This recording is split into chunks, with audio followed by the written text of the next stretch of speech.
At the beginning of this week, I talked about the British weapons of World War II, but now I'm going to speak about the opposition. Well, there's only 3 countries I could really talk about, well, 4 that I could talk about the opposition, but the main opposition, the one that bared all the slack for it, that bears the responsibility for starting this war, and they are the German Empire.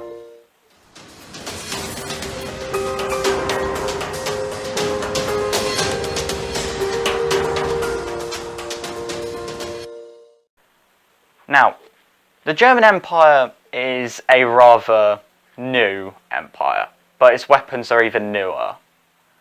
So, let's not digress and let's get into it. So, their standard issue rifle was the Gewehr 98, standing for Rifle 98.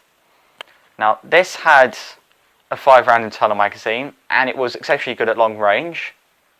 Didn't fare too well in trench environment, but it did do its job. Now, on to machine guns. As I said in the last video, I'm going to generalise all the submachine guns, light machine guns, heavy machine guns, mounted machine guns, all into just machine guns. So, the Germans had their own version of the Maxim gun, which was the Maschinengewehr 08 and the Maschinengewehr 0815. The 15 was the handheld version, both of which were water-cooled, both of which could have 250 or 500 round belts.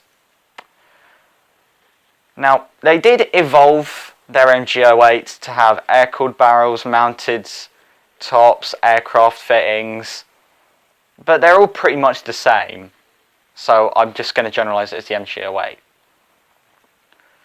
Now, one of the first submachine guns into, well, the Industrial War is the Maschinenpistole 08. Now, this Maschinenpistole was used by German stormtroops on the Western Front during the Kaiserschlacht offensive. I will go on and just explain all that a couple of weeks down the line. They were submachine guns, so they were chambered for the Luger 8mm ammo.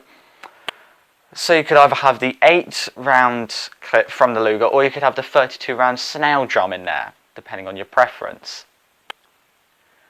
Now, Germany thought of more ways to kill tanks than to capture and build tanks, one of which was the Tankgewehr 18. Can't remember the full name, I'm just going to call it the Tankgewehr. So this fired an exceptionally big round, bigger than a 50 BMG, able to pierce any armour of a Mark IV. And I'm not saying it wrong, they could pierce the armour of a Mark IV. But you could only fire about 4 shots before your shoulder would stop disintegrating. So that is an overview of the German weapons of World War I. Let me know what you think of the German weapons in the comments below. I am trying to think of more alternate history ideas to do, so if anyone has any, please leave them in the comments, and I will see you next week for more World War I history videos.